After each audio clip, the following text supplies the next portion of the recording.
and welcome to the 15th Memorial Symposium in honor of my father, Harvey Preisler. The last one was exactly 4 years ago. Some of you may have noticed this lapse in years, but that's because my mother, Dr. Raza, sets the bar very high for our speakers. For our first symposium in 2002, we had my father's friend and colleague at the NCI, Dr. Bob Gallo. Other speakers have included Craig Mello, Bruce Butler, Stephen Wolfram, Craig Venter, Richard Dawkins, Steven Pinker, Siddhartha Mukherjee, and Professor Daniel Dennett. You will see why we waited 4 years when my mom introduces today's speaker. I want to be the first to welcome our honored speaker on behalf of the Preisler Raza family and on behalf of the New York family of colleagues and friends who have waited a very long time for this moment. Welcome, Patrick, and thank you for coming. On my mother's side of the family, we have the sweet custom of being welcomed into the world at birth with an adult whispering the azan, or the Islamic call to prayer, into the newborn's ears. When I was born and being handed over to my mother's older sister for the ritual, my father intercepted. He snatched me from the nurse and repeatedly whispered into my ears, "Quantum gravity, quantum gravity." And believe it or not, the first letter of the alphabet that my dad taught me was G, for glavity, as I pronounced it at the time. This was my dad, a scientist to the core, one who harbored an unmatched respect and appreciation for seeking answers to the wonders and mystery of the universe through a serious commitment to the pursuit of knowledge. The truth mattered to my father more than anything else. This is what has motivated me at a deeply personal level to devote myself to multimedia journalism as a venue to uncover the secrets of science, technology, and medicine. My childhood is filled with memories of evening excursions to the Lincoln Park Zoo, the Shedd Aquarium, and the countless at-home experiments and science fairs my father and I participated in together. And after studying pre-med and working in Dr. Sid Mukherjee's lab for the last few years, I finally found my calling in science journalism.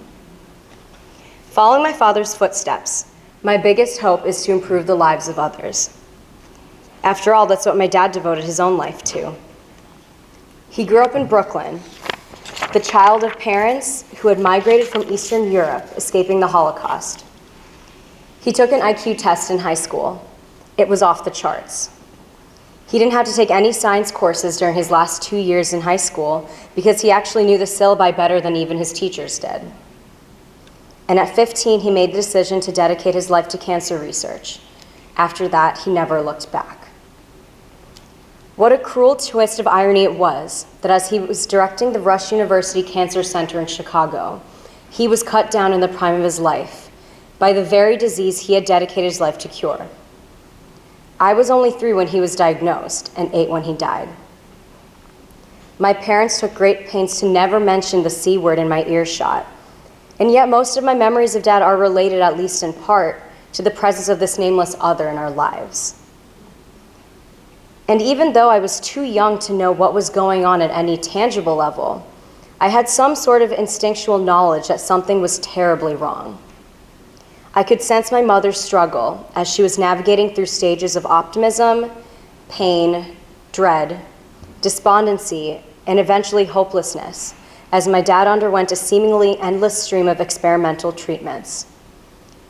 These stages are what most cancer patients and their caregivers and families experience. Another example is Andrew, one of my best friends. In the spring of 2016, he developed numbness and tingling in his arm, which made him exercise more vigorously. But one afternoon while he was visiting his family upstate, he felt weakness in the right arm that was different than before. He immediately jumped into his car and drove straight to the NYU emergency room. And within days, Andrew was quadriplegic. A 4-centimeter tumor was found in his neck. During the emergency operation, neurosurgeons couldn't completely remove the glioblastoma multiforme, which had already enveloped several upper vertebrae.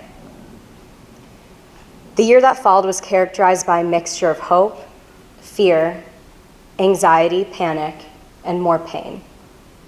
Too much pain.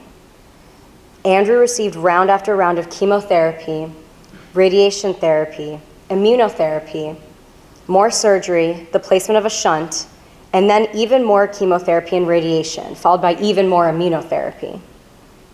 Throughout all these treatments, Andrew experienced indescribable agony and discomfort from the side effects, yet the tumors continued to multiply and grow. He lost his battle on August 25th, 2017, less than 3 months ago. Andrew was 23 years old. And what struck me most throughout this whole ordeal, during which our friends and family never left his side, were his positivity and selflessness. He never lost hope that he would get better, and spending time with him, even in the ICU, felt like we were just hanging out like normal. And he rarely, if ever, complained, and always went out of his way to ask everyone else about themselves and shifted the focus away from himself constantly. Some of the best times of my life involved traveling through Europe with Andrew and our other 2 best friends, Rebecca and Charles. We had a great time, clubbing in Berlin, visiting Versailles and the Louvre in Paris, fighting over bunk beds in London. The memories just never end. And throughout his illness, we sat with Andrew's mother and sister, his grandmother and father, at both NYU and MSK. We were laughing with Andrew while crying among ourselves in the waiting room and choking over food at night, thinking about how Andrew can't even swallow his own saliva. And we stayed up night after night in a cold sweat, constantly dreading the worst. Andrew and I shared December birthdays. And sadly, neither Andrew nor my dad will be with me to celebrate my 24th this year. Picking up a yellow rose petal from Andrew's grave and handing it to my mother for safekeeping forever, I realized that both my childhood and entry into adult life have been marked by the intrusion of this other, cancer. I've been forced to look at life itself through a prism of psychological and physical suffering caused by this deadly disease, for which there really seems to be no solution whatsoever. And for me, life can never just be business as usual.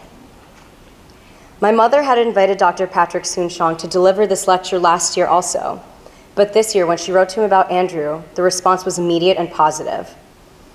We were not surprised because this is the essence of Michelle and Patrick's lifelong mission. It's all about the patients. I stand here today and entreat you not to forget what Harvey, Preisler, and Andrew Slutsky went through, and what thousands of other cancer patients are going through every day. I'm deeply humbled by the courage and nobility of endurance I witnessed firsthand in both my father and Andrew. Let us pledge to work together at all costs to help all cancer patients. Thank you, and once again, welcome to the 15th Harvey Preisler Memorial Symposium. And now, introduce my mom.